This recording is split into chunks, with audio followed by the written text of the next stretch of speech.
Nonprofit organizations and Facebook. Facebook is obviously gigantic and very huge.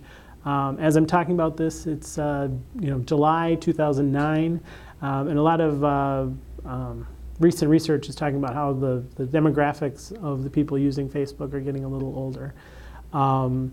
I think organizations looking into it really need to look at who they're trying to appeal to. I mean, I'm not sure it's worth doing just for the sake of doing it. If you've got limited resources, and I mean time, because putting up a Facebook page probably isn't going to cost you much. But if you've got a limited amount of time, consider where you're spending it. And if you're going to do a page, try and do it right. Make your organization look good. If you're going to have a news feature and you're going to do it, well then, have a plan for how you're going to supply that news and how you're going to update that site.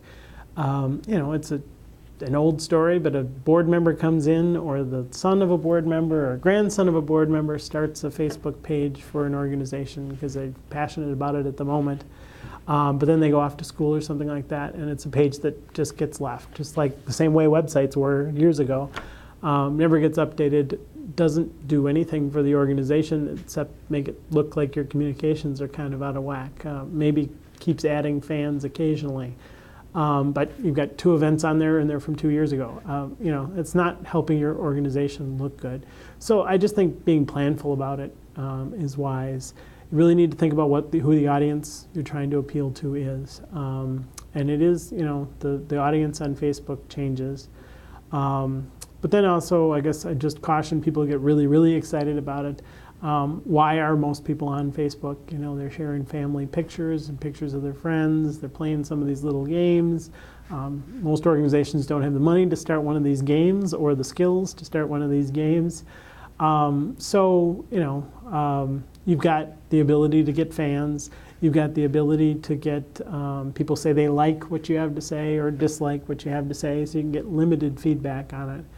But it is what it is. I mean, your organization isn't going to change Facebook. It isn't going to change how the people that are coming to your Facebook page are using Facebook, unless you're a very large organization. It's a good idea for a lot of organizations. You can use it to appeal to volunteers. You can use it to raise some money, but it's, I see more organizations spending a whole lot of time on it and finding out that they don't make very much on it than I do organizations that have hugely successful sites that, there are some organizations that have dedicated staff to their Facebook page. I know of 2 of them. And they're doing a fabulous job, but they've got dedicated staff for it. And, can your organization afford that time?